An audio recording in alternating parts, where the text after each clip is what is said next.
नमस्कार साथियों, आप सभी का फिर से एक बार मेरे YouTube चैनल पे हार्दिक स्वागत है।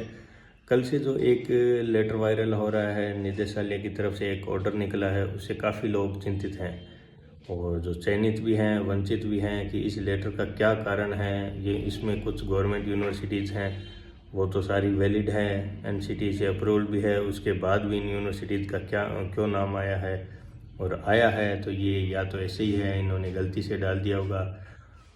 लेकिन मेरे ध्यान में 3 पॉइंट प्रमुख नज़र आए हैं।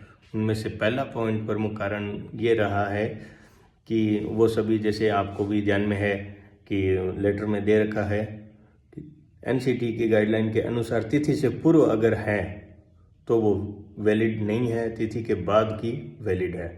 दूसरा प्रमुख कारण ये रहा है कि जो भी छात्रों ने जो चयनित हुए थे, उन्होंने अपने फॉर्म में तो जिस यूनिवर्सिटी का नाम भरा है, और उसके अलावा उन्होंने जो स्क्रूटनी फॉर्म में जो नाम भरा है जिस यूनिवर्सिटी का, वो दोनों अलग अलग हैं।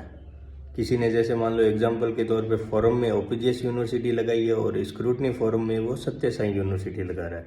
तो ऐसे केसेस भी बोर्ड के संज्ञान में काफ़ी केसेस आए हैं।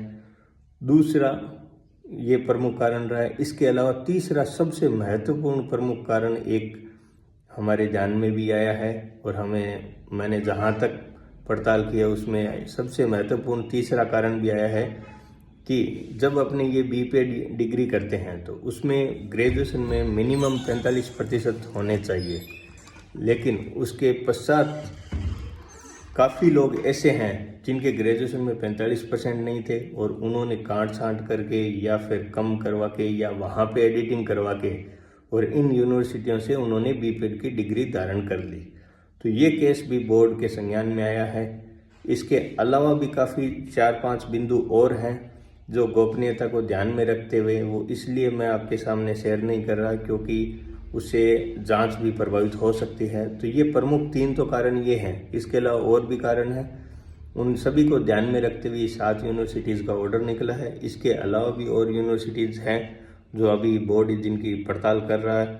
जैसे ही उनकी भी जांच पूरी होगी, आप सभी के सामने जल्द भी उसका भी ऑर्डर देखने को मिलेगा। धन्यवाद।